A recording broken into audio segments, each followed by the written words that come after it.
Final Fantasy world maps are a fascinating and often underrepresented aspect of the games that subtly shape the adventures that we experience as players. They are the stage on which the story is set, an idiosyncratic setting to traverse that contributes to the unique identity of each instalment, yet they also arguably subscribe to cartographic formulas of the genre, and much as each entry to the series radically reinvents itself, they can also often conform to a rule set of world design that relies on fantasy archetypes. So how do Final Fantasy worlds distinguish themselves as both played experience and a reflection of setting? How do they collectively conform and depart from genre conventions?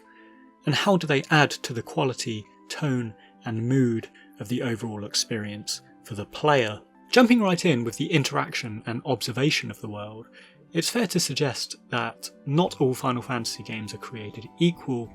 and a player's lived experience within them varies from title to title. The earliest games offered a top-down tileset view typical of the era, and the overworld featured as a traversable hub to link us up to the various towns and dungeons that progress the story. This extends into the 3D era, with Final Fantasies 7 through to 9 evolving to represent the overworld as a sprawling sphere of jutting mountain ranges, rivers and oceans. However, from Final Fantasy X onwards, the games experimented with how the player's experience could be weighted between exposition, exploration and action by dialing down on the exploratory free roam elements in titles like Final Fantasy X and Final Fantasy XIII,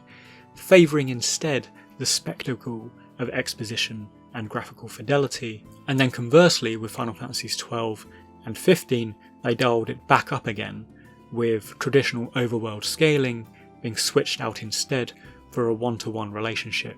and real-time traversability between the player and the world. Then variously, with Final Fantasy 16 and the Final Fantasy 7 remake games, they have played with finding this middle way between the classic overworld and the one-to-one scaling, with FF16 being partitioned into contained area maps selectable from a static world map screen, and the 7 remake games, particularly Rebirth, distorting the topography of the original Final Fantasy 7 world by having condensed regions instead of continents. So, despite these reinventions of the player's relationship to the world in each title, Final Fantasy games have almost unanimously subscribed to what I'd term the broken bridge approach to environment design, or otherwise known as gating to some developers. And this is a method of overworld design that throttles progression until narrative or gameplay prerequisites have been met, that allows the player to move forward to the next section of the story, the next section of the map.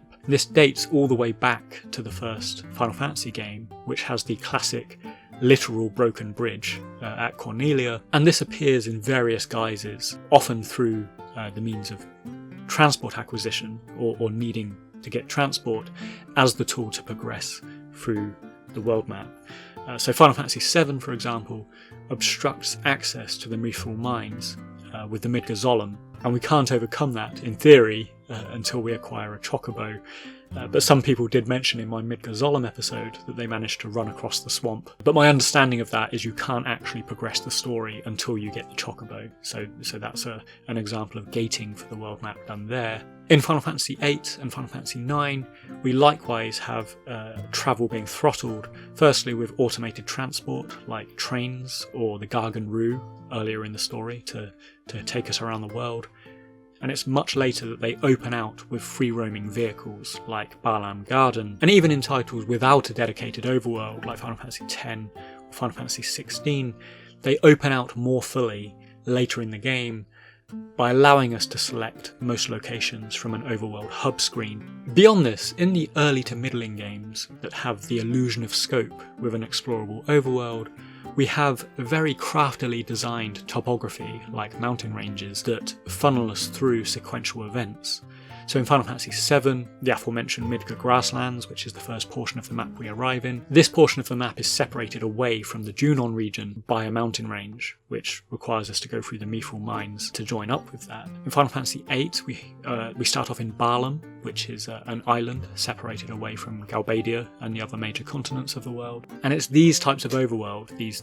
minified overworld screens, that players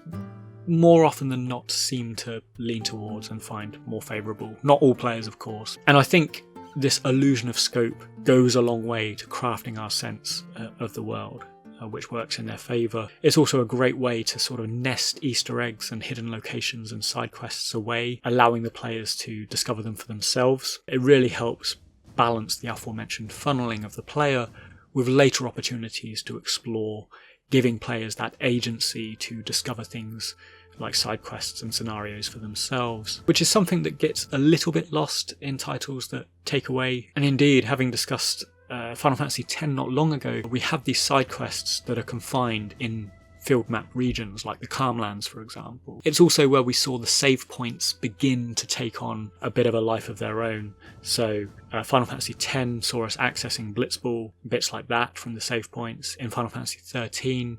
it was our link to shops in that game. And these are things that you would otherwise have found in a dedicated overworld or a town that was linked up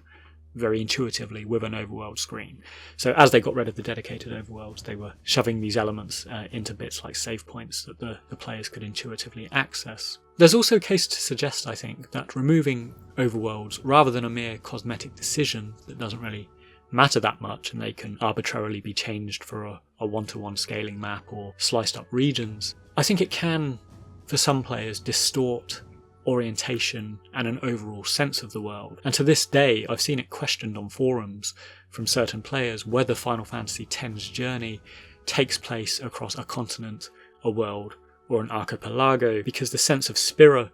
is condensed down to a series of linear, though admittedly, very aesthetically pleasing walkways and thoroughfares, rather than having this dedicated minified overworld map that really gave us a strong sense of where we are in this setting. Moving on from the utility of maps and overworlds, we have the narrative and symbolic importance of these settings too, and the map as a communicator of story, I suppose. And indeed, some of the most emotive and impactful Final Fantasy games are where the enemy's plans win out, or threaten to win out towards the end of the game, and we have these macro world-threatening scenarios that really have a tangible impact of the map and the overworld. So for example, we have the world of ruin in Final Fantasy VI, we have the time leap in Final Fantasy XV, and time compression in Final Fantasy VIII, to name but a few, where the weight and drama of the moment is communicated almost exclusively, or certainly most poignantly, by the state of the world and the state of the map that we find ourselves in. And the shift in tone of the world map is the key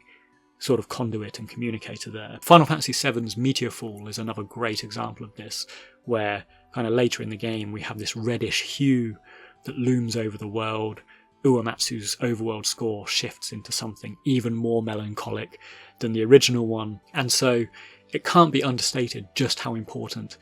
overworlds are, map screens are, and their design in delivering narrative step changes in Final Fantasy endgames. Beyond this, taking a step back and a more generalised view of fantasy storytelling, which is applicable to Final Fantasy because it does subscribe to some blueprints and tried and true formulas,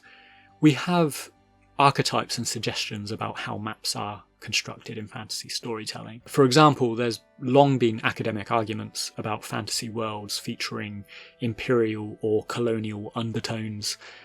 even when the stories themselves are about contending some sort of pseudo-imperialism. Now, whether that's Final Fantasy I or Final Fantasy XVI, the heart of civilization in these worlds is almost always in some grassy, temperate location, echoing the scenic centre of a European empire, while the fringes of the world, whether that's dense woodland, snowy mountains, or a desert, are often reserved for more primitive and tribe-like civilizations, like the Ronso, the Viera, the Albed, and the Shumi. And while these arguments have often been levelled more so at big fantasy names like Tolkien is a prime one, I think because characters like Tolkien really set the standard and a blueprint for world building in subsequent fantasy stories, we do see them creep into things like Final Fantasy. I would argue that they are very well written and very consciously written into the games. So looking at Final Fantasy X, as we've touched on, Yevon's subjugation and expansionism into civilizations like the Guado, the Ronso, their isolation of the Albed, I don't think it's an undertone, it's a very consciously written part of the story. But I would say there's something to be said for this recurring fantasy topography, this sense of the world that the north is cold and the south is hot. That arrangement of many fantasy worlds and how they take shape is perhaps an analogue to the real world, because it would be the perspective of things from some temperate, middling European empire. And separately, more generally, I think there is a sort of blueprint and a recurring trope in Final Fantasy games where everything seems dotted around into 3 key continents, and some more than others are those that hold the keys to civilization. But there we have it, a very brief look at maps in Final Fantasy games, which have been designed and delivered in numerous ways over the years, but I think are incredibly important in how they are delivered, and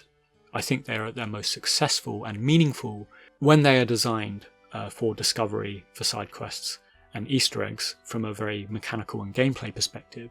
but also in how they significantly, if subtly, reflect a certain impression of the world.